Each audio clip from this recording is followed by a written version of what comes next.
Hello बच्चों। वालेकुम सलाम स्टूडेंट्स। एक बार क्विकली बता दीजिए अगर आवाज़ वॉइस क्लियर आ रही हो मेरी, है ना। एक बार क्विकली टेल मी अगर मेरी आवाज़ साफ आ रही हो, है ना। मैं ग्रुप पर भी शेयर कर देता हूँ, वेट अ सेक।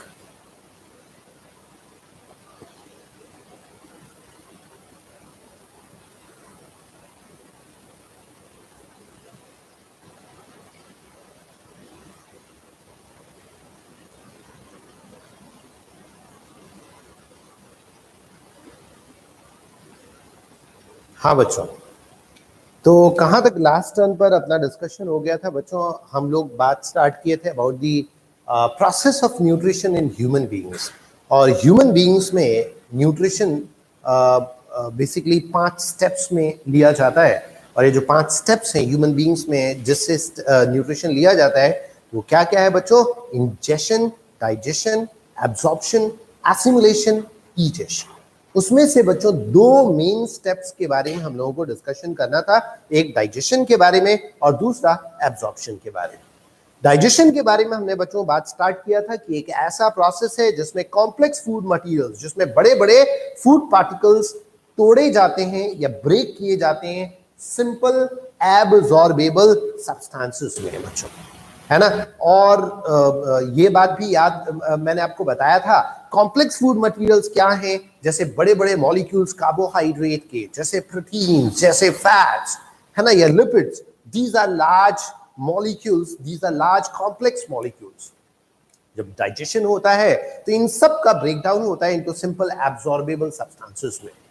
सिंपल एब्जॉर्बेबल सब्सटेंसेस क्या है? जैसे कार्बोहाइड्रेट्स जब तोड़े जाएंगे तो मोनोसैकेराइड्स में या सिंपल शुगर्स में कन्वर्ट किए जाएंगे, फॉर एग्जांपल ग्लूकोज। जैसे फैट्स का जब ब्रेकडाउन होगा so they are converted into fatty acids and glycerol. जैसे प्रोटीन्स का ब्रेकडाउन होगा तो प्रोटीन्स जब तोड़े जाएंगे तो छोटे छोटे अमीनो एसिड या अमाइनो एसिड्स में तोड़े जाएंगे। तो अमाइनो एसिड्स जो फैटी एसिड्स, ग्लिसरॉल है, जो सिंपल शुगर जैसे ग्लूकोज है, ये सब सिंपल एब्जॉर्बेबल सब्सटेंसेस हैं जो फाइनली अपने ब्लड सर्कुलेशन में एब्जॉर्ब होंगे और उसके बाद हमारे ब्लड सर्कुलेशन के जरिए बॉडी के एक एक सेल को पहुंचाए जाएंगे बच्चों। उसके बाद फिर हमने आपको ये बात भी समझाया था, ये तो प्रोसेस ऑफ डाइजेशन मैंने बताया था। और एक बात और हमने आपको बताया था बच्चों कि जो डाइजेशन है वो एक प्रोसेस से होता है, उस प्रोसेस को हम लोग एक सिस्टम से होता है, उस सिस्टम को हम लोग डाइजेस्टिव सिस्टम कहते हैं।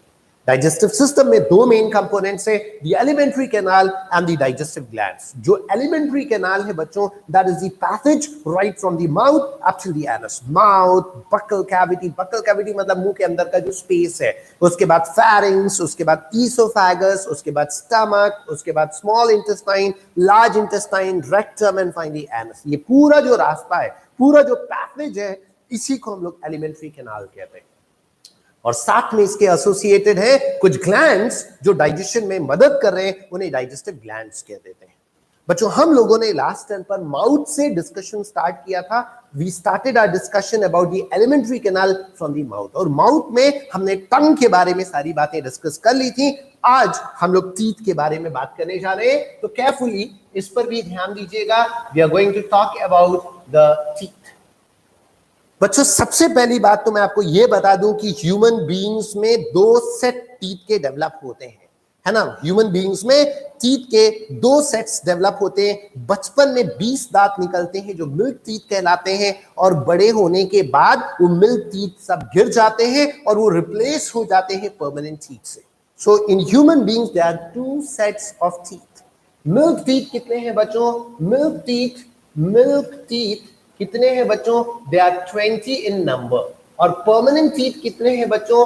Permanent teeth they are 32 in number.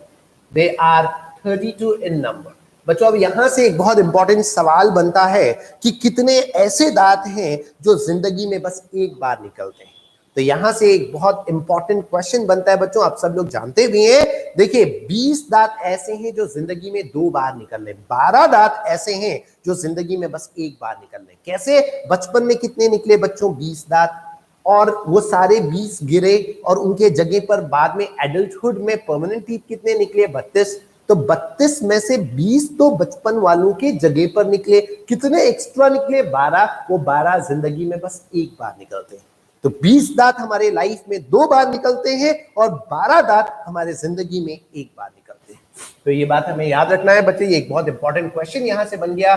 Number of teeth that arises only once in life, जिंदगी में बस एक बार निकलते हैं बच्चों 12। और एक और बात कह दिया जाए, number of teeth that arises twice in life, है ना, जो जिंदगी में 2 बार निकलते हैं वो कितने हैं बच्चों? They are 20 in number.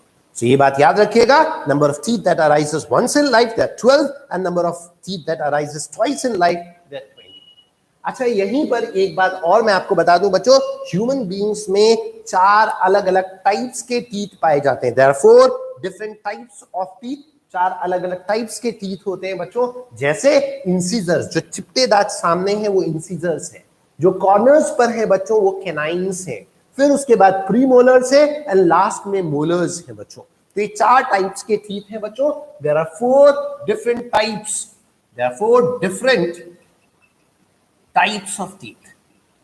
Of teeth. 4 अलग अलग टाइप के टीथ हैं। कौन कौन से बच्चों? सबसे पहले सामने जो दांत होते हैं, चिपटे दांत होते हैं, वो इंसिजर्स हैं। वो कितने बच्चों? 4 ऊपर और 4 नीचे, टोटल 8 है। उसके बाद फिर बच्चों कैनाइन्स कॉर्नर्स पर होते हैं बच्चों, कोने पर नोकीले दांत जो होते हैं, जो कार्निवोरस एनिमल्स में बहुत शार्प पॉइंटेड लॉन्ग होते हैं, जो मीट वगैरह को टीयर करने में मदद करते हैं, वो कितने होते हैं बच्चों? 4। तो कैनाइन्स आर 4। उसके बाद प्रीमोलर्स, जो प्रीमोलर्स है बच्चों वो वापस से 8 होते हैं बच्चों। और लास्ट में मोलर्स होते हैं जो एकदम एंड पर होते हैं, चौड़े दांत होते हैं यहाँ साइड्स में बच्चों, ये होते हैं कितने बच्चों? 12। तो 8, 4, 8, 12 ऐसे आपको याद रखना है। ये 4 अलग अलग टाइप के टीथ हैं बच्चों और इनके ये टोटल नंबर्स हैं स्टूडेंट्स। अब इसी के बेसिस पर क्या बनता है? डेंटल फॉर्मूला बनता है, जो बहुत इंपॉर्टेंट है। डेंटल फॉर्मूला क्या है पहले मैं समझा दूं। It is the number and types of teeth present in half of our upper jaw, आधे ऊपर जॉ में और आधे नीचे के जॉ में कितने दांत कौन कौन से टाइप के बन रहे हैं या कौन से टाइप के प्रेजेंट हैं अपने पास, वो डेंटल फॉर्मूला बनाते हैं।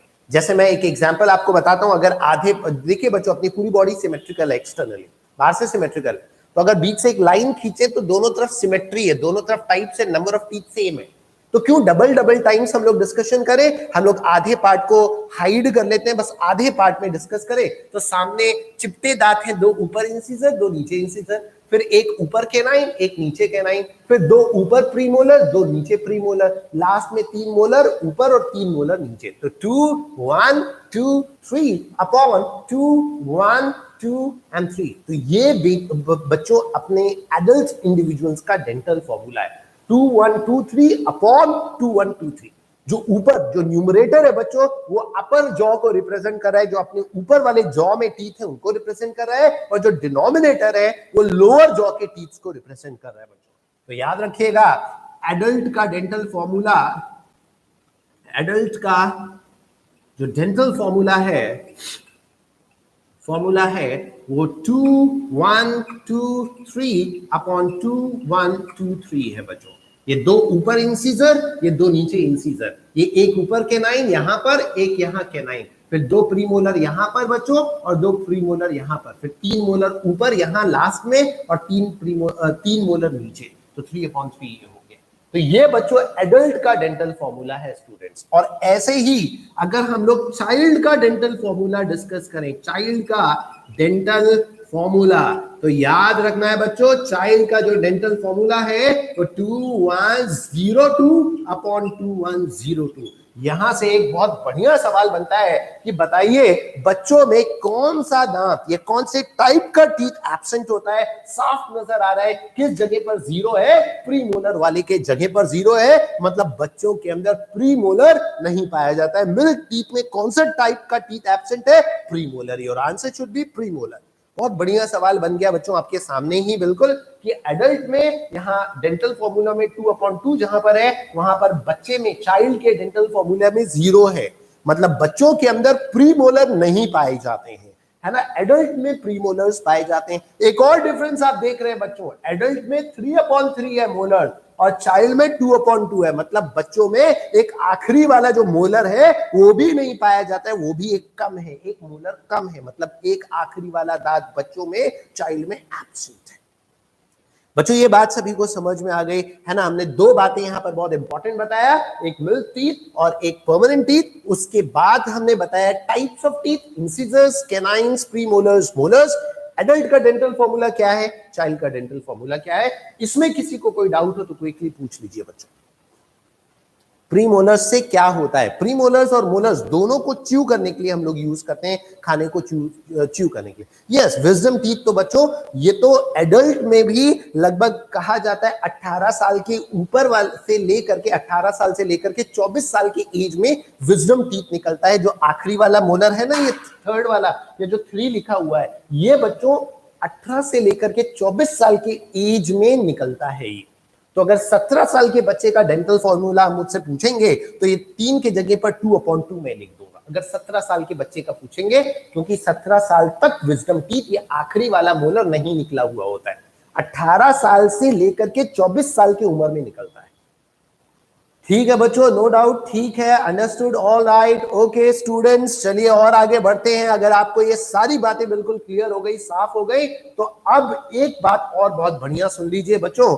जब हम लोग टाइप्स ऑफ टीथ के बारे में डिस्कशन कर ही रहे हैं तो ध्यान से सुन लीजिए बच्चों, एक बात और बहुत बढ़िया बताने जा रहा हूं, बहुत इंपॉर्टेंट बात बताने जा रहा हूं, क्विकली उसको ग्रास्प करने की कोशिश करिएगा। हमारे केस में जो टीथ है वो ये जो नीचे वाला जबड़ा है, जॉ है, और जो ऊपर वाला जबड़ा है उसके बोनी सॉकेट के अंदर एम्बेडेड होते हैं। और इस टाइप के टीथ को कहते हैं थीकोडोंट कंडीशन। याद रखिएगा, हमारे केस में जो हमारे दांत है बच्चों, ये एक हड्डी है, यहां जॉ वाली हड्डी, उसके अंदर जड़े हुए, एम्बेडेड है। इस चीज को हम लोग थीकोडोंट कंडीशन कहते हैं बच्चों। ये टर्म थोड़ा सा नेक्स्ट लेवल का है या थोड़ा सा हायर लेवल की बात है, बट ये वर्ड जरूर याद रखिए बच्चों। कभी अगर बाहर से भी सवाल बना तो थीकोडोंट शब्द दिमाग में होना चाहिए। हम लोगों के केस में जो हमारे दांत हैं वो हड्डी के अंदर जड़े हुए हैं, हड्डी में सॉकेट बना है उसमें जड़े हुए हैं, तो इस वजह से उस कंडीशन को क्या बोला जाता है बच्चों, थीकोडोंट कंडीशन। तो याद रखिएगा ये बात भी, ये वर्ड बहुत इंपॉर्टेंट है, थीको, THECO, थीकोडोंट। इसका मतलब कि teeth is embedded in bony socket, bony socket में एम्बेडेड होते हैं बच्चों। ये चीज सिर्फ याद रखिएगा मैमल्स में देखने को मिलती है, मैमल्स में और एक्सेप्शनली क्रोकोडाइल में। बाकी जो नीचे वाले जो एनिमल्स है ना बच्चों, जैसे एम्फीबियंस है, रेप्टाइल्स हैं, फिशेस हैं, इनके अंदर दांत इतने मजबूत नहीं होते जितने हमारे अंदर हड्डी के अंदर जड़े हुए होते हैं। इनके अंदर दांत कमजोर होते हैं क्योंकि वहां हड्डी में नहीं जड़े हुए होते हैं। कोई सवाल पूछ रहा है, अगर समझ आ गया है तो दबा, अरे बेटा पहले ध्यान दे लो, यहाँ पर लाइक कोई बात की बात है, प्राइमरी चीज है कि आपको समझ में आना चाहिए। चलिए ध्यान दीजिए बच्चों, तो क्या मैं कह रहा था, ये बात सभी लोग समझ गए, थीकोडोंट कंडीशन के बारे में हमने आपको समझा दिया। अब और आगे हम लोग चलते हैं, और आगे हम लोग चलते हैं बच्चों, और अब टीथ का स्ट्रक्चर पर हम लोग डिस्कशन करने वाले हैं, टीथ के स्ट्रक्चर पर। तो बहुत बेसिक बात करूंगा, बहुत डिटेल में या बहुत डेप्थ में नहीं जाऊंगा बच्चों, बहुत मतलब बेसिक बात करने वाला हूं जितने आपके लेवल पर जरूरत है। देखिए बच्चों, ये टीथ का एक हल्का सा मैं आउटलाइन दिखा रहा हूं आपको, बहुत ज्यादा चीजें इसमें मैं लेबल नहीं करूंगा, बस मेन चीजें मैं आपको यहां पर बताऊंगा। इस लेवल पर आपको मेन चीजों की ही जरूरत है ना, वही चीज मैं यहां पर डिस्कस करूंगा, बहुत ध्यान से सुनिएगा बच्चों। टीथ के को जब हम लोग बाहर से देखते हैं तो टीथ का थोड़ा सा पार्ट बस जो है विजिबल होता है। एक मिनट बच्चों, ये टीथ का थोड़ा सा पार्ट बस विजिबल होता है, बाकी उसका जो पूरा पार्ट है वो अंदर मसूड़ों में दबा हुआ होता है और बाकी हड्डी के अंदर होता है। जो जॉ बोन है बच्चों उसके अंदर एम्बेडेड होता है। तो ये ऊपर जो शेड कर रहा हूं, ये मसूड़ वाला एरिया दिखा रहा हूं बच्चों, और उसके नीचे ये पूरी हड्डी है बच्चों, है ना। This whole thing is the bone, है ना, या एल्वुलर बोन हम लोग दिखा देते हैं। यहां पर भी वो हड्डी है बच्चों, ये एल्वुलर बोन, है ना, इसको भी एल्विलर बोन दिखा देता हूं। बच्चों याद रखिएगा, आप ध्यान दीजिए, बहुत केयरफुली इसको समझने की कोशिश करिए। बच्चों ये जो टीथ का ये वाला हिस्सा है जो बाहर से नजर आ रहा है ना, जो बाहर से नजर आ रहा है, ये इसको देखिए मैं ब्लू कलर से थोड़ा सा शेड कर देता हूं, है ना, इसको ब्लू कलर से मैं शेड कर देता हूं। और ये जो शेड वाला पोर्शन आप देख रहे हैं बच्चों, ये बाहर की तरफ, इसे हम लोग कह देते हैं enamel. What is this part called? This is called, मतलब ये बाहर एनामल तो दिखाया है, लेकिन टीथ को जब बाहर से देखते हैं तो ये जो बाहर वाला पार्ट है बच्चों, दिस इज क्राउन। ये वाले हिस्से को हम लोग क्या कह देते हैं? क्राउन कह देते हैं। और फिर उसके बाद दूसरी बात याद रखिएगा, ये वाला हिस्सा जो टीथ का है, जो मसूड़ों में दबा हुआ है, इसको बोला जाता है नेक, इसको नेक बोला जाता है। और फिर फाइनली ये वाला हिस्सा जो हड्डी के अंदर दबा हुआ है, उसे हम लोग कह देते हैं रूट। तो टीथ को एक्सटर्नली हम लोग 3 पार्ट्स में डिवाइड कर सकते हैं। सबसे बाहर वाला पार्ट जो बाहर से नजर आ रहा है, दैट इज क्राउन। जो मसूड़ों में दबा हुआ है, दैट इज नेक। और जो हड्डी के अंदर धंसा हुआ है, दैट इज रूट। तो externally teeth can be divided into 3 parts, the crown, the neck and the root. अच्छा बच्चों, इंटरनली अगर बात किया जाए, अगर इंटरनली बात किया जाए तो हम लोग अंदर से क्या कह देते हैं कि टीथ का सबसे बाहर वाला लेयर, ये वाला जो आप ब्लू कलर से देख रहे हैं, इसको बोला जाता है एनामल, है ना, दिस इज एनामल। और इसके बारे में आप सब लोग जानते हैं, it is the hardest substance of the animal body. ये ह्यूमन बॉडी का सबसे मजबूत मटेरियल है, ऐसा मटेरियल है जिसके ऊपर ज्यादातर एंजाइम्स काम नहीं करती हैं बच्चों, है ना। Enamel is the hardest substance of a body. Hardest tissue नहीं है बच्चों, पहले भी समझाया था, हार्डेस्ट टिश्यू तो बोन है, हार्डेस्ट सब्सटेंस एनामल। याद रहेगी ये बात बच्चों। अच्छा एक बात और मैं आपको समझा दूं, जो एनामल के अंदर जो सेकेंड लेयर है, ये देखिए बच्चों, ये सेकेंड लेयर मैं दिखा रहा हूं, इसको शेड भी करूंगा बच्चों, या इसको डॉट से दिखा देता हूं। ये देखिए, ये वाला जो सेकेंड लेयर है ना, इसको बोलते हैं डेंटाइन बच्चों।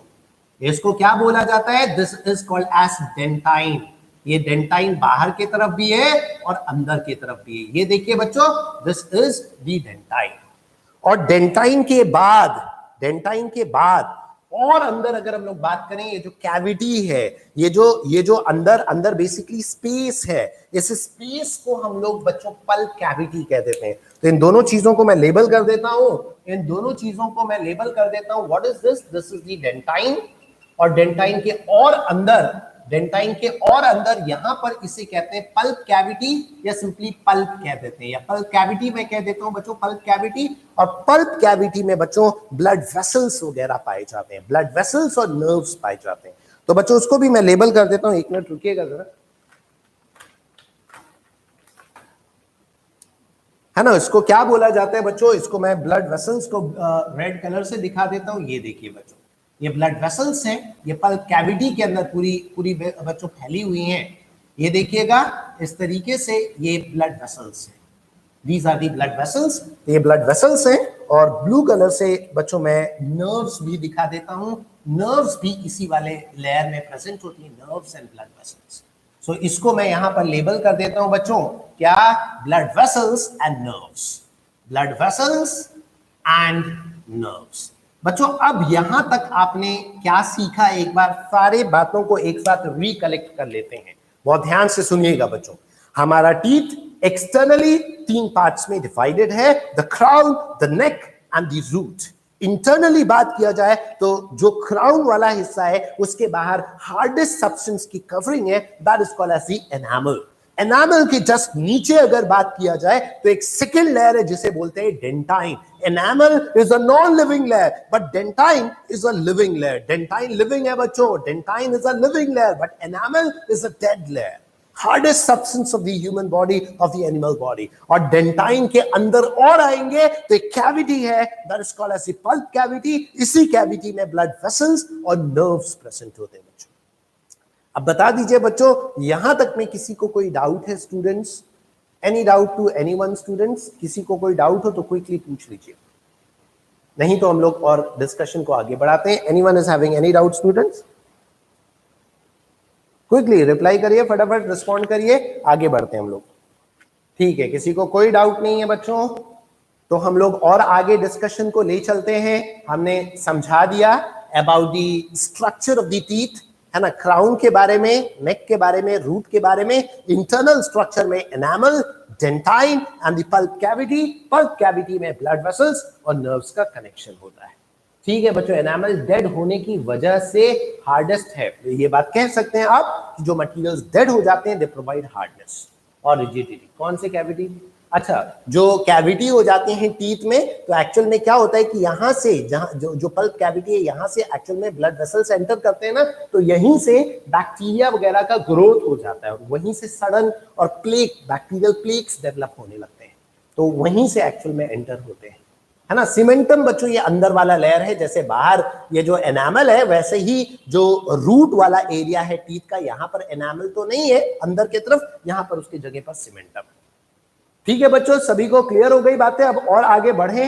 ठीक है, और आगे बढ़ते हैं बच्चों। अब एक बात और सुन लीजिए बहुत बढ़िया, टीथ का जो हार्डनेस है ना, इन जनरल बात की जा रही है, टीथ का जो हार्डनेस है वो एक मिनरल एलिमेंट की वजह से, जिसका नाम है कैल्शियम कार्बोनेट, इसका अमाउंट सबसे ज्यादा पाया जाता है। जैसे बोन की hardness is due to calcium carbonate, वैसे टीथ का हार्डनेस भी कैल्शियम कार्बोनेट की वजह से है। स्टूडेंट्स याद रखिएगा, hardness of the teeth, hardness of teeth and bone is due to calcium carbonate, CaCO3, calcium carbonate की वजह से टीथ का हार्डनेस होता है बच्चों। अगर ये बात सभी को समझ में आ गई हो, ये बात सभी को क्लियर हो गई हो, तो दो स्पेशल बातें मैं आपको बताऊंगा बच्चों। एक स्पेशल बात ये कि आपने देखा होगा जो एलिफेंट का टस्क होता है, कई बच्चों को लगता है कि शायद ये टीथ नहीं, ये कोई हड्डी निकली हुई है उनके बॉडी में से, या कुछ लोग कहते हैं ये दिखाने वाले दांत हैं या झूठे दांत हैं।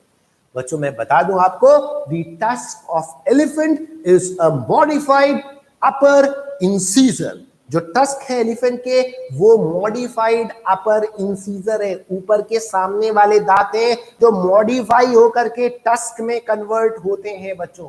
याद रखिएगा, ये बात बहुत बढ़िया है। NTSC वगैरह में, ओलंपियाड्स के एग्जाम में तमाम कई बार सवाल ये पूछे गए हैं बच्चों। बहुत इंपॉर्टेंट बात हमने आपको बता दिया, लिख देता हूं इसको। क्या कह दूं बच्चों? The tusk of elephants, the tusk of elephants are modified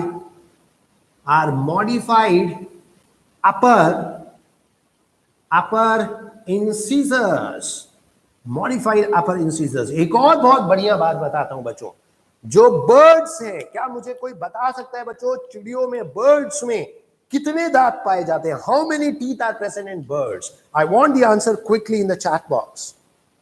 birds में कितने दांत होते हैं बच्चों?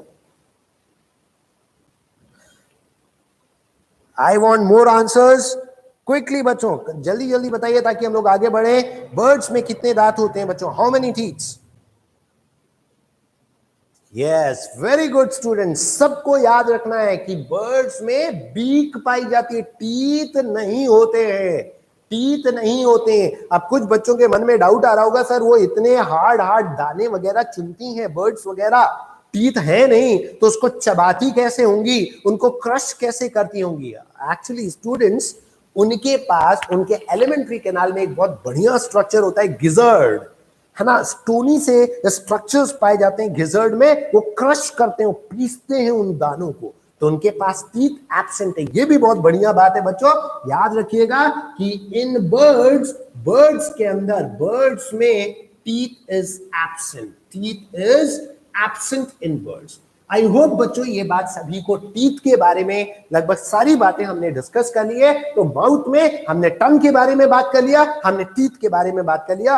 अब हम लोग और आगे बढ़ते हैं और अब हम लोग माउथ में एक और स्ट्रक्चर बहुत इंपॉर्टेंट है, द सलाइवरी ग्लैंड्स, और उनका जो सिक्रीशन है सलाइवा, ये दोनों को एक साथ मिलकर के बात करेंगे। और साथ में ही माउथ में डाइजेशन कैसे होता है सलाइवा की मदद से, वो भी डिस्कस करेंगे। तो बहुत गौर से, बहुत ध्यान से यहां पर देखिएगा बच्चों। इसके आगे हम लोग बात करने जा रहे हैं सलाइवरी ग्लैंड्स के बारे में, सलाइवा के बारे में।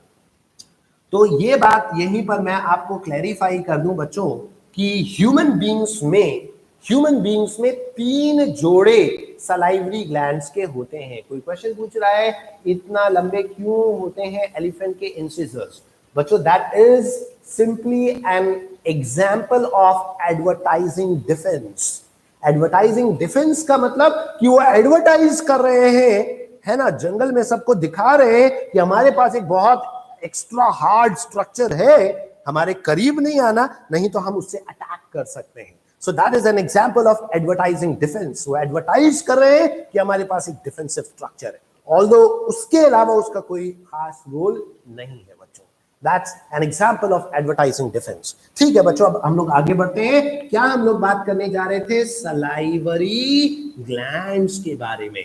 कितने हैं बच्चों सलाइवरी ग्लैंड? 3 पेयर्स, 3 जोड़े सलाइवरी ग्लैंड के पाए जाते हैं। एक जोड़ा हमारे कान के बगल में यहां पर और यहां पर दोनों तरफ एक एक पाए जाते हैं। तो एक जोड़ा सलाइवरी ग्लैंड का ईयर के पास पाया जाता है, जिसको बोलते हैं पैरोटिड, पैरोटिड सलाइवरी ग्लैंड। तो एक जोड़ा, बस नाम लिखूंगा, बहुत डिटेल में नहीं जाऊंगा। 1 पेयर, एक जोड़ा parotid salivary gland, parotid salivary, SG मतलब सलाइवरी ग्लैंड।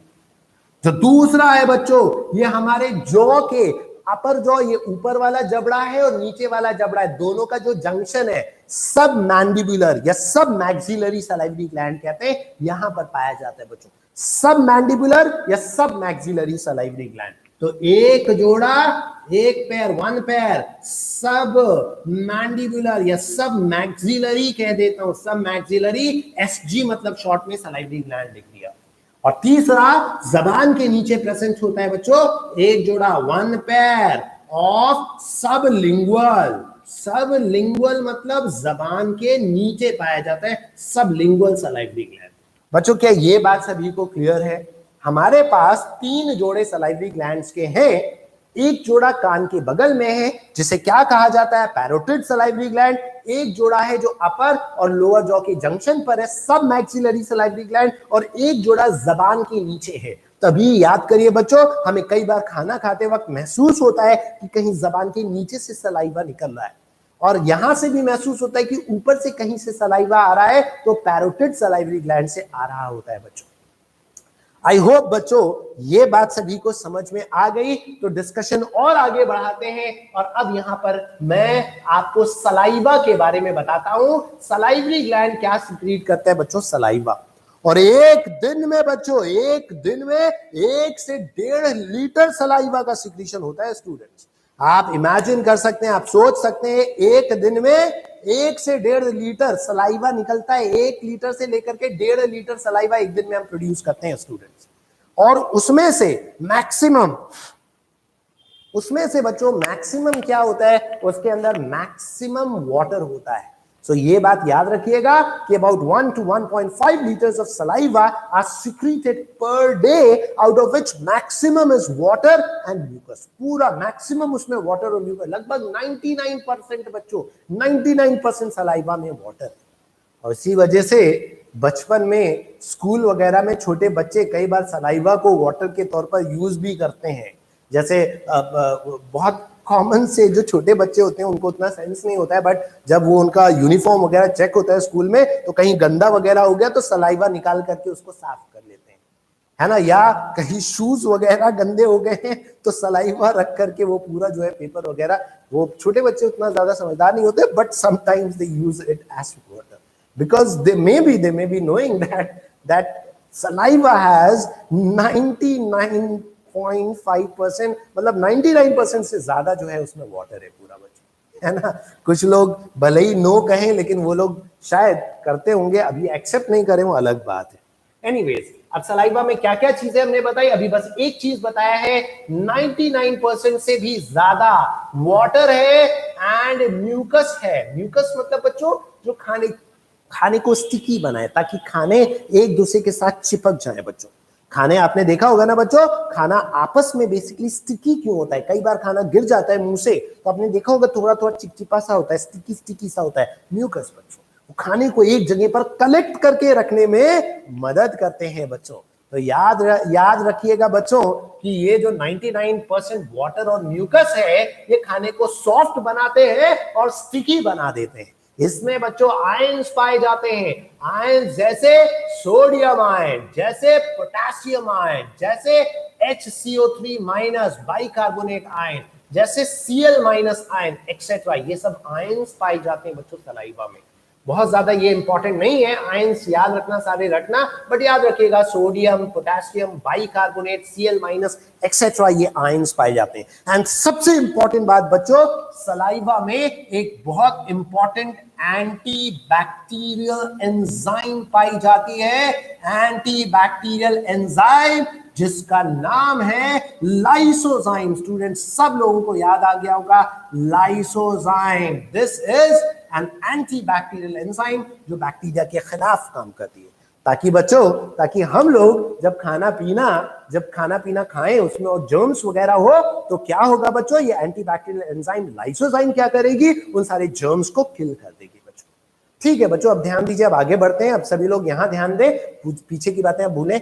एंटीबैक्टीरियल एंजाइम पाई जाती है और ये एंटीबैक्टीरियल एंजाइम का नाम क्या है बच्चों, लाइसोजाइम। ये क्या काम करती है, बैक्टीरिया वगैरह को किल करने का काम करती है।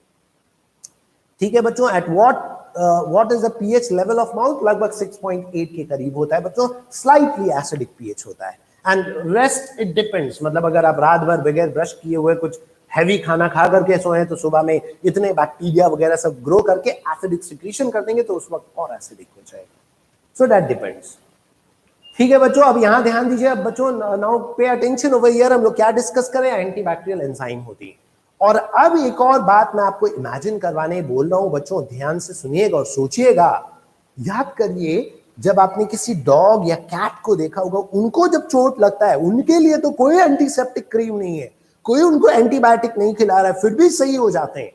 वो क्या करते हैं बच्चों, जहां पर भी वो चोट लगती है वो बस लिक करते हैं, अपने जबान से उसको लिक करते हैं, उस पर सलाइवा लगाते हैं। तो आप सोचिए बच्चों, उनके पास कितने जबरदस्त लाइसोजाइम या और भी एंटीबैक्टीरियल एंजाइम्स होंगे कि वो घाव पूरा भर जाता है बच्चों। नॉर्मली अपने डॉग्स या कैट्स के बॉडी पर कोई घाव नहीं देखा होगा अनटिल अनलेस ऐसे जगह पर हो जहां उनका सलाइवा या टंग नहीं पहुंच पा रही हो। सर वगैरह के ऊपर कुछ बीमारियां हो जाती है डॉग्स वगैरह को, वो छोड़ दीजिए, उनके अलावा बॉडी के ऊपर कोई नॉर्मल घाव अपने कैट के या डॉग के लॉन्ग टाइम पर आपने नहीं देखा होगा बच्चों। क्यों नहीं है, वो सलाइवा लगा करके, वो सलाइवा में कितनी एंटीबैक्टीरियल एंजाइम्स और क्या क्या चीजें प्रेजेंट होती होंगी, आप इमेजिन कर सकते हैं उनके सलाइवा में कितनी सारी स्ट्रॉन्ग एंजाइम्स मौजूद होती होंगी। तो ये बात याद रखिएगा बच्चों। चलिए और आगे हम लोग चलते हैं। एंटीबैक्टीरियल एंजाइम भी बता दिया। एक और बहुत बढ़िया बात जो सबसे इंपॉर्टेंट बात है सलाइवा के बारे में, and that is salivary amylase. Salivary amylase जिसका पुराना नाम क्या था, टाइलिन, PTYALIN, टाइलिन बच्चों, टाइलिन, जिसका नया नाम सलाइवरी अमाइलेज है, सलाइवरी अमाइलेज।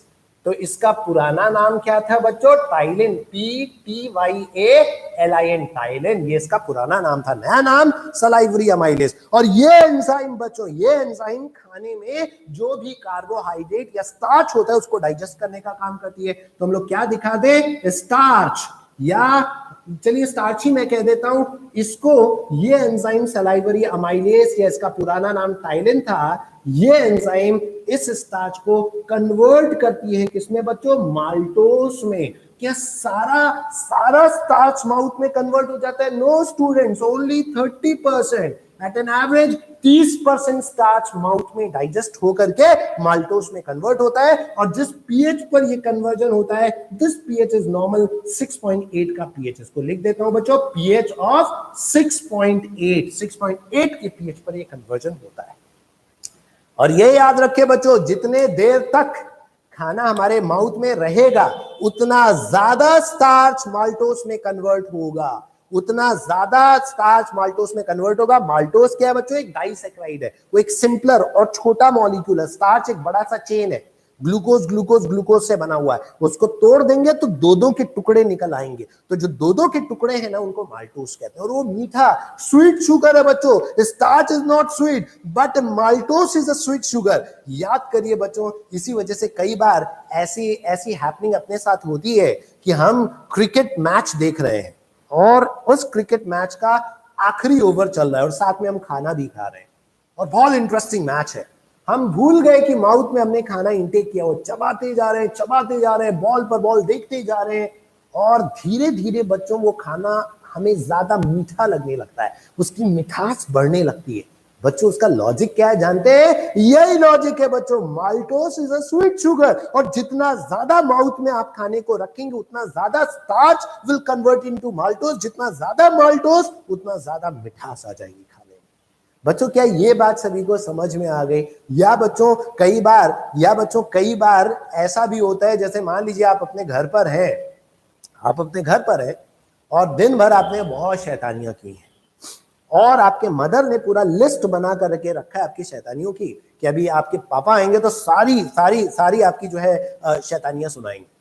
बैठ करके आप खाना खा रहे थे और अचानक आपके फादर ने एंट्री मार दी घर में और आपकी मदर उस लिस्ट से स्टार्ट हो गई। अब आप भूल गए कि आप खाना खा रहे थे, आपका पूरा दिमाग वहीं पहुंच गया कि क्या क्या बातें बोली जा रही हैं। और उस टाइम जब आप भूल गए कि उस खाने को सोलो भी करना है, उस टाइम आपने स्टार्च को ब्रेक करके इतना माल्टोस बना लिया कि वो खाने में, या वो चावल वगैरह आप खा रहे थे तो उसमें मिठास आ गई। माल्टोस बच्चों, this maltose is responsible for that particular sweetness, because maltose is a sweet sugar but starch is not sweet actually. बच्चों ये बात समझ में आ गई, ये बात याद रखिएगा, है ना, ये बात याद रखिएगा बच्चों। यहां तक अगर सभी को बात समझ में आ गई हो तो अब दो बहुत बढ़िया सवाल मैं आपको बताता हूं जो बहुत कॉमनली पूछे जाते हैं कॉम्पिटिटिव एग्जाम्स में। पहला सवाल, the process of digestion begins in the, answer is mouth. Process of digestion कहां स्टार्ट होता है? माउथ में स्टार्ट हो जाता है बच्चों। दूसरी इंपॉर्टेंट बात, कौन सा खाने का कंपोनेंट है जिसका डाइजेशन माउथ में स्टार्ट होता है? आंसर इज अगेन स्टार्च या कार्बोहाइड्रेट कह देते हैं। तीसरा इंपॉर्टेंट क्वेश्चन, कौन सी डाइजेस्टिव एंजाइम है जो खाने पर सबसे पहले काम करती है? Your answer is salivary amylase और टाइमिन। ठीक है बच्चों, क्या कह रहे हैं? Disaccharide of glucose means elaborate. बच्चों अब ये बात बायोमोलिक्यूल्स वाले चैप्टर में ही पढ़ेंगे, अब ग्लूकोज का स्ट्रक्चर मैं आपको नहीं बताऊंगा। दो ग्लूकोज बस जुड़े हुए होते, माल्टोज बना लेते, इतनी बात दिमाग में बैठा लो, इससे ज्यादा एलैबोरेट अभी नहीं करेंगे बच्चों। ठीक है, और कोई डाउट बच्चों? यस सर, सोलो तो कर ही नहीं पाएंगे ऐसे सिचुएशन में। एग्जैक्टली बच्चों, आप और हायर क्लासेस में जाएंगे और जब नर्वस सिस्टम के बारे में पढ़ेंगे तो आप ये बात सीखेंगे कि कैसे हमारे नर्वस सिस्टम का सिंपैथेटिक और पैरासिम्पैथेटिक नर्वस सिस्टम इमरजेंसी की सिचुएशन में काम करता है और सोलोइंग वगैरह को रोक देता है। बच्चों ये बात समझिए, जो सिंपैथेटिक नर्वस सिस्टम ना ऑटोमेटिकली काम करता है कि जैसे आपके सामने 4-5 डॉग्स आ गए, बार्क करने लगे, तो आपका नर्वस सिस्टम ऑटोमेटिकली आपका पेरिस्टाल्सिस और सोलोइंग एक्टिविटी को रोक देगा। कहीं ऐसा ना हो, क्योंकि डर है, कहीं ऐसा ना हो कि बंदा मस्ती में कोई बढ़िया खाना खा रहा हो, वो खाने में एकदम बिजी हो, उसको सोलो करने में बिजी हो और वहां जान की बात आ जाए या जान को नुकसान होने की बात आ जाए। इसलिए नर्वस सिस्टम तुरंत एक्ट करके आपने बेसिकली उस चीज को रोक देता है जो चीज उस टाइम पर एसेंशियल नहीं है। ठीक है बच्चों, यस, दो ग्लूकोज यूनिट्स एक साथ जुड़े हुए होते हैं ग्लाइकोसिडिक बॉन्ड से, तो दो का यूनिट टूट करके अलग होता है लंबे से चेन में से। ठीक है बच्चों, अब यहां तक बात अगर सभी को समझ में आ गई हो तो तीन बातें हमने आपको और बहुत इंपॉर्टेंट बताया। क्या क्या बातें बच्चों? एक, the process of digestion begins in the mouth. दूसरी इंपॉर्टेंट बात, the first component of food that is digested is carbohydrate. और तीसरा, the first digestive enzyme that acts on the food is salivary amylase. इन सारे enzymes के action की वजह से या सलाइवा के एक्शन की वजह से फूड पार्शली प्रोसेस हो गया है, पार्शली डाइजेस्ट हो गया है, और इस पार्शली प्रोसेस्ड फूड को हम लोग कह देते हैं बच्चों bolus. What is it called? That is called as bolus।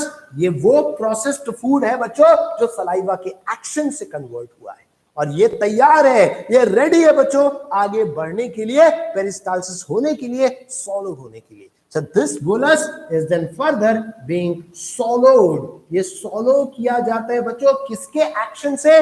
टंग के एक्शन से, फेरिंग्स के एक्शन से ये सोलो किया जाता है, इनटेक किया जाता है और पेरिस्टाल्सिस के प्रोसेस से ये फाइनली पहुंच जाता है कहां पर बच्चों? इन the stomach.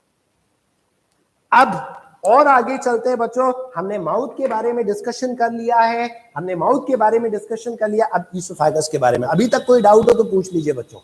Old name of salivary amylase is ptyalin. बिल्कुल सही बात है सर, कैट के सलाइवा ह्यूमंस पे अप्लाई किया जाए तो क्या सेम आउटपुट आएगा? बेटा कुछ पता नहीं है, अप्लाई करके देखना पड़ेगा इसके लिए, या कर लीजिएगा या लिटरेचर पढ़ लीजिएगा ऐसा किसी ने किया है या नहीं। But I don't have any idea कि एनिमल्स का सलाइवा अगर ह्यूमन के घाव पर, वैसे तो कोई नहीं लगाएगा, डर की वजह से पता चले कैट के सलाइवा में और खतरनाक पैथोजेंस हो जो आपके बॉडी में एंट्री ले लें। Why is salivary amylase absent in herbivorous animals? Herbivorous animals में मतलब सारे herbivorous animals में तो नहीं absent होते हैं, वैसे मे भी ऐसा होगा कि जो है उनके अंदर जो कार्बोहाइड्रेट्स हैं, जो कार्बोहाइड्रेट्स हैं उसमें सेल्यूलोज वगैरह ज्यादा रिच होता होगा, या उतना ज्यादा स्टार्च की क्वांटिटी नहीं होती होगी, that may be one of the reason. ठीक है बच्चों, ठीक है, ठीक है। अब और आगे चलते हैं, अब इसका आप स्नैपशॉट वगैरह ले लीजिएगा। फर्दर अब हम लोग बात ईसोफेगस के बारे में करते हैं। अब ध्यान से जुड़े रहिएगा, ध्यान से समझिएगा। ईसोफेगस में कोई भी डाइजेस्टिव एंजाइम नहीं निकलती है जो खाने पर काम करे बच्चों, इसलिए ईसोफेगस में कोई सिग्निफिकेंट डाइजेशन नहीं होता है। याद रखिए बच्चों, ईसोफेगस में कोई सिग्निफिकेंट डाइजेशन नहीं होता है। वहां कोई भी सिग्निफिकेंट डाइजेशन क्यों नहीं होता है? क्योंकि वहां कोई भी डाइजेस्टिव एंजाइम सिक्रीट नहीं होती है। तो ईसोफेगस का मेन काम तो बस पास करना है फूड को पेरिस्टालसिस के प्रोसेस से स्टमक तक पहुंचाने का है। तो बस एक लाइन कहने की जरूरत है, किसके बारे में बच्चों? ईसोफेगस के बारे में, कि ईसोफेगस में कोई भी डाइजेस्टिव एंजाइम का सिक्रीशन तो नहीं होता है, उसका काम सिर्फ यह है कि फूड को पेरिस्टालसिस के प्रोसेस से मतलब फैरिंग्स से लेकर के स्टमक तक पहुंचाने का। दैट्स इट स्टूडेंट्स, है ना। तो ये बात अभी मैं बोर्ड क्लियर कर देता हूं, फिर ये बात वहीं से हम लोग स्टार्ट करते हैं। अच्छा, पेरिस्टालसिस का मतलब समझते हैं ना, रिदमिक कॉन्ट्रैक्शन एंड रिलैक्सेशन। धीरे धीरे जो खाना सरकता है ना अपने ईसोफेगस के थ्रू, वही है पेरिस्टालसिस बच्चों। चलिए बच्चों, तो अब यहां पर मैं लिखता हूं, पहले ईसोफेगस के बारे में यहां पर कह दूं बच्चों। ईसोफेगस क्या कह दिया जाए बच्चों ईसोफेगस के बारे में? कि नो डाइजेस्टिव एंजाइम, कोई भी डाइजेस्टिव एंजाइम सिक्रीट नहीं होती है बच्चों। कहां? ईसोफेगस में, है ना। इसीलिए यहां कोई सिग्निफिकेंट डाइजेशन नहीं होता है ना। देयरफॉर नो सिग्निफिकेंट, कोई भी खास, कोई भी सिग्निफिकेंट डाइजेशन नहीं होता। नो सिग्निफिकेंट डाइजेशन, कोई भी सिग्निफिकेंट डाइजेशन नहीं होता है। हाँ, एक बात यहां पर मैंने बताया ऑलरेडी आपको कि ईसोफेगस के थ्रू पेरिस्टालसिस से फूड स्टमक तक पहुंचता है। तो ये बात हम यहां पर कह सकते हैं कि बाय पेरिस्टालसिस, पेरिस्टालसिस के प्रोसेस से the bolus reaches the stomach। जो बोलस है वो स्टमक में पहुंचता है बच्चों, स्टमक में रीच करता है। कैसे? पेरिस्टालसिस के प्रोसेस से बच्चों। और आगे चलते हैं, और आगे ध्यान से सुनिएगा। अब हम लोग बात करने जा रहे हैं स्टमक में, स्टमक के बारे में बच्चों। Now pay attention students, now we are going to talk about the stomach. अब पहले स्टमक का मैं थोड़ा सा आउटलाइन आपको समझाता हूं बच्चों। ये देखिएगा, ये ईसोफेगस है। ये ईसोफेगस के बाद ये ऐसे जे शेप का ऑर्गन है जो स्टमक कहलाता है बच्चों। This is a J shape organ, this is called as stomach बच्चों। अब इस ईसोफेगस से स्टमक के बीच में एक स्फिंक्टर, एक वॉल्व पाया जाता है जो कंट्रोल करता है कि खाने को जाने तो देना है, लेकिन वापस स्टमक से ऊपर लौट करके जाने नहीं देना है। तो यहां पर एक स्फिंक्टर होता है, एक वॉल्व प्रेजेंट होता है बच्चों।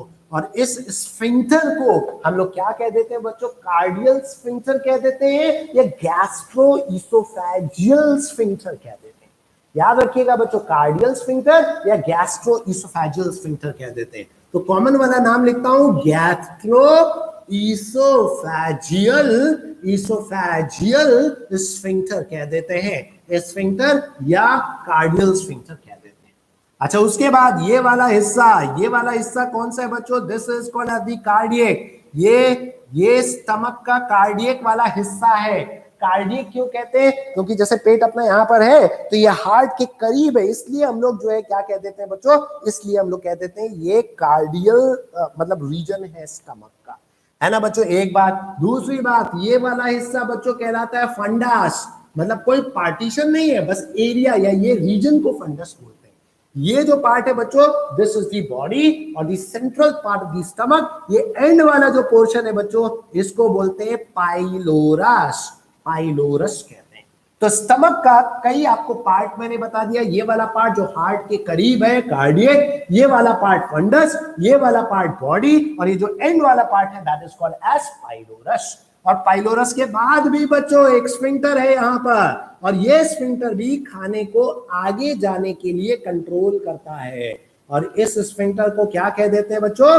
Pyloric sphincter. इसको यहां लेबल कर देता हूं, it is called as pyloric sphincter. Pyloric sphincter, याद रखिएगा बच्चों, it is called as pyloric sphincter. तो ये स्टमक के अलग अलग रीजन से, अलग अलग पार्ट से बच्चों स्टमक के, है ना। स्टमक का स्ट्रक्चर हमने बता दिया। कोई क्वेश्चन है? Sphincter do allow backflow? नहीं बच्चों, नॉर्मली वो बैकफ्लो नहीं अलाउ करते, बट इन सम केसेस, जैसे वॉमिटिंग वगैरह के केस में बैकफ्लो हो जाता है, बट नॉर्मली वो बैकफ्लो को अलाउ नहीं करते। What is the difference between valve and sphincter? बच्चों, valve का मतलब बेसिकली जैसे वो उसमें longitudinal muscles होती हैं, और sphincter मतलब contraction, इस तरीके से काम करते हैं बंद करने के लिए, और valve वहां पर open और close होते हैं, है ना। तो ये बेसिक सा डिफरेंस है बच्चों, ठीक है। और आगे हम लोग चलते हैं। अब स्टमक के अंदर जो जूस सिक्रीट होता है that is called as the gastric juice, है ना। याद रखिएगा, स्टमक में जो जूस सिक्रीट होता है उसे हम लोग गैस्ट्रिक जूस कह देते हैं, that is called as the gastric juice. So within the stomach the juice that is secreted is called as the gastric juice. और ये बात भी याद रखिए बच्चों, गैस्ट्रिक जूस में क्या क्या चीजें हैं। सबसे पहले HCl। बच्चों, ये जो HCl है, yes, it is hydrochloric acid, and this hydrochloric acid makes the pH highly acidic, so that students एक acidic pH generate हो, एक acidic atmosphere generate हो। ठीक है भाई, समझ गए? तुम प्रेजेंट हो फहद खातिर? अब कितने बार बोलोगे? एक तो स्टार्टिंग में आ नहीं रहे हो, अब आखिरी में चिल्ला रहे हो प्रेजेंट प्रेजेंट। ठीक है, ध्यान दीजिए क्या मैं कह रहा था बच्चों। पहली चीज क्या है यहाँ पर? HCl। तो HCl का मेन काम क्या है? HCl का मेन काम है to make the medium acidic, pH को एसिडिक बनाना, मीडियम को एसिडिक बनाना। कितना एसिडिक बनाना बच्चों? PH of about 1.5 to 3.5, highly acidic pH, बहुत ज्यादा एसिडिक पीएच बच्चों। तो याद रखिएगा, it makes the pH acidic. ये पीएच को एसिडिक बनाने का काम करता है। कितना एसिडिक बच्चों? 1.5 से लेकर के 3.5 का पीएच, 3.5 का पीएच जनरेट करता है। एक और इंपॉर्टेंट बात बच्चों इसके बारे में, ये हार्मफुल जर्म्स को भी मारने का काम करता है। जैसे खाने से माउथ में कुछ तो जर्म्स मारे गए, और भी जर्म्स है मान लीजिए, और वो स्टमक में गए, तो ये जो HCl है ये जर्म्स को भी किल करने का काम करता है, प्लस फूड को सॉल्युबलाइज भी करता है। जो हार्ड फूड पार्टिकल्स है ना बच्चों, उनको थोड़ा सा डिसॉल्व या सॉल्युबलाइज भी करने का काम करता है। तो याद रखिएगा, इसके और भी काम है। किल्स द जर्म्स, प्लस कह देता हूं, kills the germs and solubilizes hard particles of food। अच्छा, HCl के बारे में बता दिया। दूसरा कंपोनेंट समझ लीजिए, म्यूकस। एक बहुत इंपॉर्टेंट बात बच्चों, अगर HCl स्टमक के अंदर निकल रहा है बच्चों, अगर HCl कहीं बाहर से टच हो जाए तो बाहर तो हम लोग जल ही जाते हैं, और ये HCl हमारे पेट के अंदर निकल रहा है, मतलब जो बॉडी के अंदर की चीजें और भी सेंसिटिव है, वहां HCl निकल रहा है और कुछ हो नहीं रहा है। क्यों बच्चों? क्योंकि ये HCl हमारे स्टमक के दीवार के टच में, कांटेक्ट में आ ही नहीं पा रहा है। क्यों नहीं आ पा रहा है? क्योंकि अंदर के तरफ एक म्यूकस की कोटिंग है बच्चों। ये देखिए, ब्लू कलर से मैं दिखाता हूं, ये पूरी एक लेयर, एक कोटिंग बिछी हुई है स्टमक के दीवार के अंदर के तरफ। और ये कोटिंग किस मटेरियल की बनी हुई है? ये कोटिंग म्यूकस से बनी हुई है। तो याद रखना है बच्चों कि स्टमक के अंदर के तरफ एक कोटिंग है, किसकी? म्यूकस की, और ये म्यूकस हमारे HCl को स्टमक के दीवार से टच में आने नहीं देता है, और हमारे स्टमक के वॉल को प्रोटेक्ट करता है। तो यहां पर हम लोग कह सकते हैं, it protects the wall of stomach from HCl। किससे बच्चों? HCl से, फ्रॉम HCl से प्रोटेक्ट करने का काम करता है। और आगे बच्चों एक और एंजाइम, एक और पार्ट का यहां लिखता हूं बच्चों, थर्ड कंपोनेंट, या चलिए यहीं पर लिखता हूं बच्चों, थर्ड कंपोनेंट क्या है बच्चों? एक और एंजाइम है बहुत इंपॉर्टेंट जिसका नाम है पेप्सिनोजेन। ये पेप्सिनोजेन बच्चों इनएक्टिव है, ये एक्टिव फॉर्म में नहीं है, इनएक्टिव एंजाइम है। और ये एंजाइम बच्चों पहले कन्वर्ट होती है किसमें? पेप्सिन में। और ये जिस पीएच पर कन्वर्जन होता है ना बच्चों, दैट इज 1.5 to 3.5, मतलब हाईली एसिडिक पीएच पर ये कन्वर्जन हो रहा है। ये इनएक्टिव थी और पेप्सिन जो एंजाइम बन गई, ये कैसी है बच्चों? ये एक्टिव है। और इस एंजाइम की खूबी क्या है? एंजाइम का काम क्या है? ये प्रोटीन को डाइजेस्ट करने का काम करती है। It's a protein digesting enzyme. ये प्रोटीन डाइजेस्टिंग एंजाइम है स्टूडेंट्स, ये प्रोटीन को डाइजेस्ट करने का काम करती है। So it's a protein digesting enzyme. It is responsible for digestion of proteins.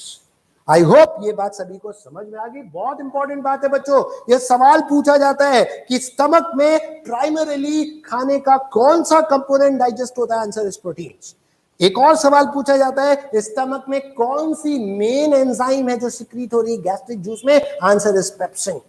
तो ये दो सवाल बहुत इंपॉर्टेंट है बच्चों। ये भी पूछा जा सकता है कि सेकंड कंपोनेंट ऑफ फूड कौन सा है जिसका डाइजेशन होता है अपने डाइजेस्टिव सिस्टम में? Answer is proteins. बच्चों क्या ये बात सभी को क्लियर हो गई? सर अगर वॉमिटिंग के दौरान कभी हाथ में लग गया तो हैंड इंजरी हो जाए क्या? क्या पूछना चाह रहे हैं? और थोड़ा सा प्रिसाइज होइए सवाल में। सर अल्सर्स पाइलोरस रीजन में होता है, बिल्कुल सही बात है, पाइलोरिक रीजन में ज्यादा होता है अल्सर, है ना सर? प्लीज ग्लॉटिस और एपिग्लॉटिस बता दीजिए, उसके बारे में भी बात करेंगे बच्चों। जब हम लोग रेस्पिरेटरी सिस्टम डिस्कस करेंगे तो ग्लॉटिस और एपिग्लॉटिस उसका पार्ट है, ब्रीदिंग और रेस्पिरेटरी वाले सिस्टम का पार्ट है। Does HCl help in conversion of pepsinogen? Yes, that HCl is only responsible for generating or developing this pH, और उसी pH पर ये कन्वर्जन हो रहा है। ठीक है बच्चों, अगर यहां तक सभी को बात, क्या म्यूकस और म्यूकस में क्या डिफरेंस है? कोई डिफरेंस नहीं है, दोनों स्पेलिंग हम लोग यूज करते हैं, है ना? स्टमक नहीं समझ में आया सर, स्टमक नहीं समझ में आए। स्टमक क्या समझ में नहीं है? स्टमक एक ऑर्गन है जिसके ये पार्ट्स हैं, इसका ये एक स्फिंक्टर है, गैस्ट्रोइसोफेजियल स्फिंक्टर, ये पाइलोरिक स्फिंक्टर है, इसमें ये जूस निकल रहा है। इस जूस के 3 कंपोनेंट्स के बारे में भी बात किया है, क्या क्या उसका रोल है ना? इसमें और क्या कोई कॉम्प्लिकेटेड बात तो है नहीं ऐसी। ठीक है, अब और आगे चलते, एक स्पेशल बात और यहीं पर ऐड करता हूं। छोटे बच्चों में, इन्फेंट्स के स्टमक में, इन्फेंट्स मतलब छोटे बच्चों में, 1 साल से छोटे बच्चों, उनके अंदर एक बहुत इंपॉर्टेंट एंजाइम निकलती है जिसका नाम है rennin, RENNIN, rennin, RENNIN, rennin. एक और रेनिन होती है बच्चों जिसका स्पेलिंग RENIN वाला रेनिन है। ये वाला रेनिन नहीं, ये वाला रेनिन, ये रेनिन किडनी से निकलता है बच्चों। It is secreted from kidney and this rennin is secreted in the stomach of the infant student. Infants की स्टमक से निकलती है। और ये याद रखना है, रेनिन जो इन्फेंट्स में सिक्रीट हो रही है, इसका काम है किसका बच्चों? कोएगुलेशन ऑफ मिल्क या कर्डलिंग ऑफ मिल्क, हम लोग कह सकते हैं दूध को जमाना बच्चों। इसी वजह, क्योंकि देखिए छोटे बच्चे जो मेन उनका डाइट, मेन खाना पीना क्या है? मिल्क है। और अगर वो मिल्क लिक्विड स्टेट में है तो स्टमक में रुकना चाहिए डाइजेशन होने के लिए। तो वो स्टमक में रुके कैसे? वो जमेगा तभी तो रुकेगा। तो उसको जमाने का काम कौन करता है बच्चों? रेनिन। तो याद रखिएगा, rennin is responsible for curdling of milk. ये कर्डलिंग ऑफ मिल्क के लिए रिस्पॉन्सिबल है बच्चों। इसका एक प्रैक्टिकल एग्जांपल याद करिए, आपने जरूर कभी ना कभी एक्सपीरियंस किया होगा या देखा होगा। छोटे बच्चे जब कई बार वॉमिटिंग वगैरह कर देते हैं तो जमा जमा दूध निकल करके आता है, तो एक्चुअल में समझ जाइएगा कि रेनिन का एक्शन हो चुका है उस मिल्क के ऊपर। आई होप बच्चों ये बात सभी लोग समझ गए। स्टमक में ये जो गैस्ट्रिक जूस के एक्शन से ये सारा काम हुआ, उससे अब फूड फर्दर और डाइजेस्ट हो गया है, प्रोसेस हो गया है, और अब इसको हम लोग कहने लगते हैं क्या बच्चों? Chyme. Now it is called as chyme. अब इसको हम लोग क्या कह देते हैं बच्चों? अब उसको हम लोग काइम कह देते हैं। जो माउथ से आया था उसे बोलस बोला था, अब जो स्टमक से आगे बढ़ रहा है उसे काइम कहते हैं बच्चों, उसे काइम कहते हैं। और ये स्टमक से निकलने वाला प्रोसेस्ड फूड फिर कहां जाएगा बच्चों? इंटेस्टाइन में जाएगा। और इंटेस्टाइन के 2 पार्ट्स हैं बच्चों। Rennin converts milk into curd, नहीं कर्ड में नहीं कन्वर्ट करता है बच्चों, कर्डलिंग ऑफ मिल्क। है ना, एक मिल्क में प्रोटीन पाई जाती है, केसिन, उसको कैल्शियम पैरा केसिनेट में कन्वर्ट करता है, इनसॉल्युबलाइज करता है। Protein is only digested in the stomach, ये कहना सही नहीं है, प्रोटीन का डाइजेशन आगे भी होता है ना, प्रोटीन का डाइजेशन स्टमक में होता है ये तो सही है, लेकिन सिर्फ स्टमक में होता है ये कहना सही नहीं। ठीक है बच्चों, अब हम लोग और आगे चलते हैं, and now we are going to talk about the process of digestion in the intestine. पहले इंटेस्टाइन के बारे में कुछ बातें हम लोग डिस्कस कर लें। Let's talk about the intestine students. Intestine के बारे में अब बात हम लोग स्टार्ट करते हैं बच्चों, ध्यान से सुनिएगा। इंटेस्टाइन के दो पार्ट्स हैं, एक small intestine and the large intestine.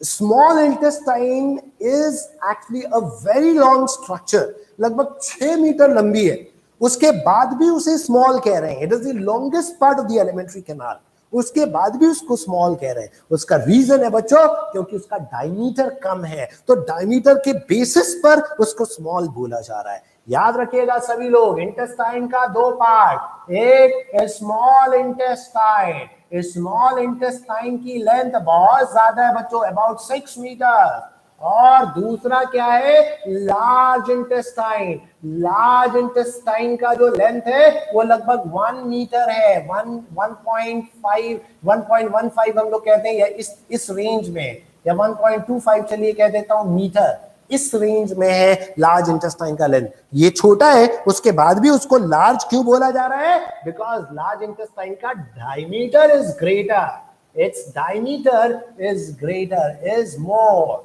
और स्मॉल इंटेस्टाइन का डायमीटर कम है।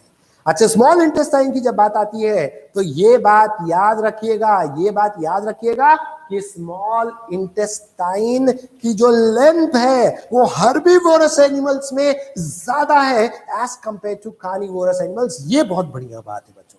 तो यहां पर क्या कहा जा सकता है कि length of small intestine in herbivores में is more as compared to carnivores, carnivores के कंपैरिजन में herbivores में लेंथ ऑफ स्मॉल इंटेस्टाइन ज्यादा है। उसका रीजन क्या है बच्चों, क्योंकि herbivores के डाइट में सेल्यूलोज फूड रिच होता है, सेल्यूलोज ज्यादा होता है, और सेल्यूलोज के डाइजेशन में लंबा टाइम लगता है बच्चों।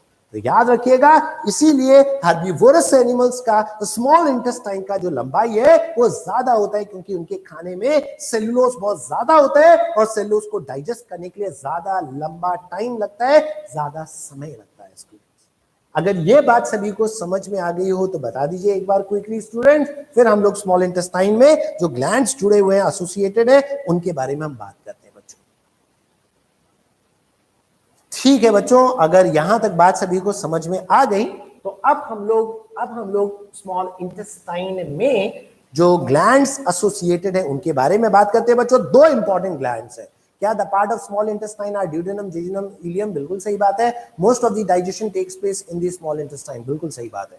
तो यहां पर अब हम लोग बात करते हैं बच्चों स्मॉल इंटेस्टाइन के बारे में, स्मॉल इंटेस्टाइन के बारे में। और स्मॉल इंटेस्टाइन के बच्चों 3 मेन पार्ट्स हैं, 3 मेन पार्ट्स, 3 मेन पार्ट्स है स्मॉल इंटेस्टाइन के। कौन कौन सा बच्चों, एक है जिसे कहते हैं ड्यूडेनम, दूसरा जिसे जेजुनम, और तीसरा जिसे इलियम।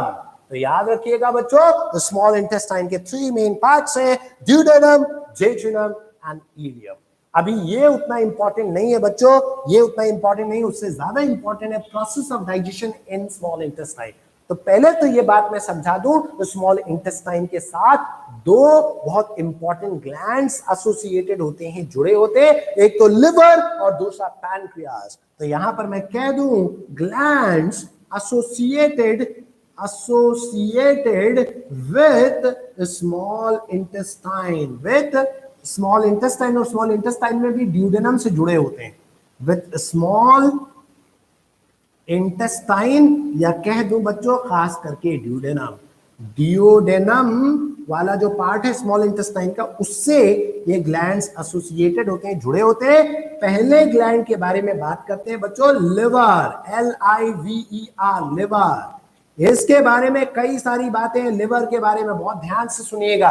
पहली बात, it is the largest gland of our body, सबसे बड़ा ग्लैंड है अपने बॉडी का बच्चों, यहां राइट साइड में मौजूद होता है, राइट साइड में मौजूद होता है, यहां पर liver is present in the on the right side in the abdomen. और एक बात, दूसरी इंपॉर्टेंट बात, ये बाइल जूस सीक्रेट करता है, लेकिन बाइल जूस में कोई भी डाइजेस्टिव एंजाइम नहीं होती है।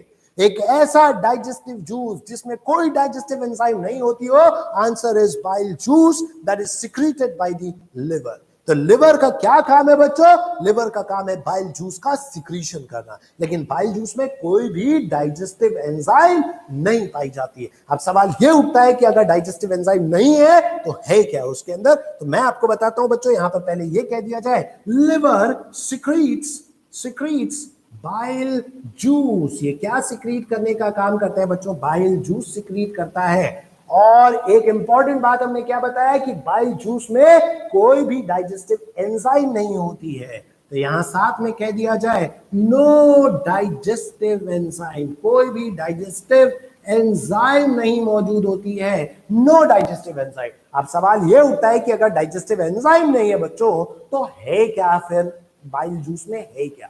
तो बच्चों ये बात समझ लीजिए कि बाइल जूस में एक तो कंपोनेंट है बाइल सॉल्ट्स। और बाइल सॉल्ट्स का जब नाम लेता हूं तो दो का नाम भी लिखता हूं, दो बाइल सॉल्ट का, सोडियम टोरोकोलेट, TAUROCHOLAT, टोरोकोलेट, और एक और है सोडियम ग्लाइकोकोलेट। ये दो सॉल्ट का नाम है बच्चों, ये बाइल सॉल्ट कहलाते हैं। इनका काम क्या है वो भी मैं आपको समझा दूं बच्चों, यहां बगल में समझा देता हूं। जो बड़े बड़े फैट के मॉलिक्यूल्स है बच्चों, उन बड़े बड़े फैट मॉलिक्यूल्स को छोटे छोटे पीसेस में कन्वर्ट करना बच्चों, इस चीज को कहते हैं emulsification of fat. Emulsification of fat का इमल्सिफिकेशन करना। और इस फैट के इमल्सिफिकेशन में काम किसका है बच्चों? बाइल सॉल्ट्स का काम है। तो आई होप आपको ये बात समझ में आ गई होगी कि बाइल सॉल्ट्स क्या काम करें, बड़े बड़े फैट मॉलिक्यूल्स को छोटे छोटे पीसेस में कन्वर्ट करें। What is this called? This is called as emulsification of fat. और ये कौन कर रहा है बच्चों? ये बाइल सॉल्ट्स कर रहे हैं। दो एग्जांपल बाइल सॉल्ट्स के बताए, एक sodium taurocholate and the other one is sodium ग्लाइकोकोलेट। बात समझ में आ गई स्टूडेंट्स? याद रखिए। अच्छा, इमल्सिफिकेशन का क्या सिग्निफिकेंस है वो भी समझा देता हूं बच्चों। देखिए, इसको हमेशा समझाने के लिए एक छोटा सा मैं मैथमेटिकल क्वेश्चन आपसे पूछता हूं, जो आपके मैथमेटिक्स पॉइंट ऑफ व्यू से भी बहुत इंपॉर्टेंट है बच्चों। मान लीजिए एक सॉलिड स्फीयर मैं लेता हूं, एक सॉलिड स्फीयर, ये सॉलिड स्टील से बना हुआ एक स्फीयर है ना। इसका सरफेस एरिया कैपिटल ए है, इसका सरफेस एरिया कैपिटल ए है। इसको मैं मेल्ट करता हूं और तीन छोटे छोटे सेम साइज के स्फीयर्स बनाता हूं। इसको मेल्ट किया बड़े वाले को और तीन छोटे छोटे स्फीयर्स बनाया, और तीनों स्फीयर्स लगभग सेम साइज के, they are all of same size. ये लगभग बच्चों सेम साइज के मान लीजिए, और इनका सरफेस एरिया स्मॉल ए। अब मुझे बताइए इन दोनों के बीच में रिलेशन क्या है? A option capital A is equal to 3a, B option capital A is greater than 3a, and C option capital A is smaller than 3a, और डी ऑप्शन नन कर देते हैं। चलिए, ये चार ऑप्शन है आपके सामने। ये सवाल है कि ये स्टील का स्फीयर है जिसका सरफेस एरिया कैपिटल ए है, उसको मेल्ट करके तीन छोटे स्फीयर्स बना दिए, उनको छोटे स्फीयर्स बना दिए, स्मॉल ए। बताइए इन चारों में से कौन सा रिलेशन बिल्कुल सही है? ज्यादातर लोग ये बोल रहे हैं कि ये इसका सरफेस एरिया और तीनों का मिला करके सरफेस एरिया सेम होगा। But let me tell you students, I think आप लोग मैथ्स में वीक है बच्चों। यहां पर जो छोटे वाले स्फीयर्स है उनका सरफेस एरिया ज्यादा होगा। The C option is the correct answer. जो तीनों छोटे स्फीयर्स है उनका सरफेस एरिया ज्यादा होगा as compare to the larger sphere surface area. So the C option is the correct answer. जो सी ऑप्शन है ये करेक्ट आंसर है बच्चों। इसी कॉन्सेप्ट से आप समझ लीजिए, ये भी अगर बड़ा फैट मॉलिक्यूल होगा तो सरफेस एरिया कम, उसको कन्वर्ट करेंगे छोटे छोटे पीसेस में तो छोटे पीसेस का सरफेस एरिया बढ़ गया, ज्यादा सरफेस एरिया होगा बच्चों। तो ज्यादा जगह पर एंजाइम्स काम करेंगी। अच्छा, क्या कह रहे हैं कि यश कुमार की क्यों ऐसा होगा, ये ऐसा क्यों होगा? बच्चों इसको कैलकुलेट करके आप रिलेशन निकाल सकते हैं। या आप ऐसे सोचो ना कि जैसे मान लीजिए सिलेंडर ही है, ये जो मार्कर है सिलेंडर, इसको मैं काट दूंगा तो जहां से काटा वहां दो नए सरफेसेस पैदा हो गए ना, तो एक्स्ट्रा ऐड हो जाएंगे ना बच्चों छोटे पीसेस में। जैसे मार्कर है सिलेंडर, इसको बीच में से काट दिया तो जहां से काटा वहां दो नए सरफेस आ जाएंगे ना बच्चों, तो दो नए सरफेसेस भी तो ऐड हो जाएंगे एक्स्ट्रा छोटे वाले पीसेस में। वही कॉन्सेप्ट यहां पर भी है बच्चों। यस, ठीक है बच्चों, आई होप यहां तक बात आपको समझ में आ गई। बाइल सॉल्ट्स का क्या काम है? Emulsification of fat. एक और लास्ट बात है बच्चों बाइल सॉल्ट, बाइल के बारे में, बाइल जूस में एक और चीज है बच्चों, bile pigments. One last thing also, एक और चीज है बच्चों, लास्ट चीज है, ये याद रखिएगा बच्चों, लास्ट चीज एक और भी है, and they are actually bile pigments. Bile pigments, bile pigments बच्चों। और बाइल पिगमेंट्स में एक हम लोग कह देते हैं बच्चों, आपने सुना होगा बिलीरुबिन एंड बिलीवर्डिन। तो ये बात याद रखिएगा, bilirubin, bilirubin and biliverdin, biliverdin. और ये बिलीरुबिन जो है बच्चों, ये येलोइश कलर का होता है। हमारा जो फीकल मैटर है, हमारा जो डाइजेस्टिव वेस्ट है, उसका येलोइश कलर इसी की वजह से। और जो बिलीवर्डिन है बच्चों, ये ग्रीनिश कलर का होता है, ग्रीनिश, है ना। कभी कभी छोटे बच्चों का जो फीकल मैटर होता है वो ग्रीनिश कलर का होता है बिकॉज ऑफ बिलीवर्डिन। ठीक है ना बच्चों, ये पूरा बाइल जूस के बारे में। Sir you are great in maths. अरे बेटा, आप लोग ऑल थ्रू आउट अपने बहुत अच्छे स्टूडेंट रहे थे हर सब्जेक्ट में अपने करियर में। So we are not just because teacher by मतलब ऐसे नहीं बन गए हैं हम लोग, बाई चॉइस टीचर हैं एक्चुअली। और anyways we have passion of teaching. आप लोगों को समझ में आना चाहिए बाइल पिगमेंट्स, बिलीरुबिन और बिलीवर्डिन, बिल्कुल सही है। बिलीरुबिन जो है वो येलोइश कलर है, बिलीवर्डिन जो है that is greenish in colour, वो फीकल मैटर को कलर देते हैं बच्चों। एक बार और समझा दीजिए, कौन सी चीज समझा दूं बेटा? बहुत सारी बातें समझा दी मैंने, इसमें कौन सी चीज स्पेसिफिक हुई है? जॉन्डिस में इसी के वजह से होता है। यस बच्चों, ये बिलीरुबिन का जो कंसंट्रेशन है वो बढ़ जाता है because of the infection of the liver. Liver का इंफेक्शन है बच्चों जॉन्डिस। ठीक है बच्चों, ठीक है। आप सभी लोगों को ये बातें अगर समझ में आ गई हो तो आज के डिस्कशन को हम लोग यहीं पर रोकेंगे और नेक्स्ट टर्न पर, है ना, आपकी आवाज कम आ रही है। आई डोंट नो बच्चों, अभी तक तो किसी ने नहीं बताया ये बात। सरफेस वाला सर, अच्छा सरफेस वाला, ये सरफेस एरिया बड़े वाले का स्फीयर का ज्यादा है बच्चों। इसको मैथमेटिक्स से फॉर्मूला लगा करके कैलकुलेट कर लो ना, कोई भी वैल्यू लेकर के, वॉल्यूम सेम रखो, 3 पार्ट्स में डिवाइड कर दो, तो उसका तीनों का सरफेस एरिया अगर मान लीजिए सेम आप करके वो कैलकुलेट कर लो कि तीनों का सरफेस एरिया कितना आ रहा है, वॉल्यूम सेम रख करके। ठीक है बच्चों, ठीक है, ठीक है, ठीक है बच्चों, आज के डिस्कशन को यहीं पर खत्म करते हैं। आज के लेक्चर में किसी को कोई डाउट हो, यहीं तक बच्चों आपके टेस्ट में आएगा, है ना, जो टेस्ट हम लोग लेंगे न्यूट्रिशन वाले पार्ट का, तो जहां तक पढ़ा दिया है यहां तक आपके टेस्ट में आएगा। अगर कोई डाउट इतने पार्ट में से हो तो जो है बच्चों पूछ लीजिए। लार्जेस्ट ईसोफेगस, लॉन्गेस्ट कह सकते हैं बच्चों, लार्जेस्ट का तो नहीं पता। लॉन्गेस्ट ईसोफेगस बच्चों जिराफ के अंदर होता है। सर नया साइड पैदा हो जाएगा तो सरफेस एरिया बढ़ जाएगा, बिल्कुल सही बात है। Okay sir, thank you. ठीक है बच्चों, यू आर मोस्ट वेलकम। नहीं नहीं, अब टाइम टेबल आपने अगर देखा होगा तो अपनी 2 या 3 क्लासेस से, या अगर आगे होंगी तो वो टाइम टेबल में होंगी, वो ले लेंगे। Sir please upload the time table of the whole week, वो तो है ऑलरेडी बच्चों, वो तो आपके ग्रुप पर भेजा गया होगा या यूट्यूब कम्युनिटी पर भेजा गया होगा। चलिए बच्चों, क्लास को यहीं पर एंड करते हैं। अब आपकी नेक्स्ट क्लास मेरे ख्याल से फिजिक्स की है, तो वो हो जाएगी अभी। 5 मिनट आप लोग 5-7 मिनट 10 मिनट आप लोग रेस्ट कर लीजिए, उसके बाद फिर स्टार्ट करेंगे। All fat is digested in stomach. Fat कहाँ डाइजेस्ट हो रहा है बच्चों? स्टमक में। स्टमक में तो बहुत नेग्लिजिबल फैट का डाइजेशन होता है, 1% भी मुश्किल से नहीं होता है स्टमक में। फैट का डाइजेशन स्मॉल इंटेस्टाइन में होता है। Thank you sir, 4%। Community page पर अवेलेबल है टाइम टेबल, बिल्कुल सही बात है सर, होल वीक का नहीं है। चलिए चेक कर लीजिएगा, नहीं है तो डलवा देंगे, है ना। बन चुका है वीक का टाइम टेबल। ठीक है बच्चों, all right, thank you, good bye, अल्लाह हाफिज, bye, thank you, most welcome students.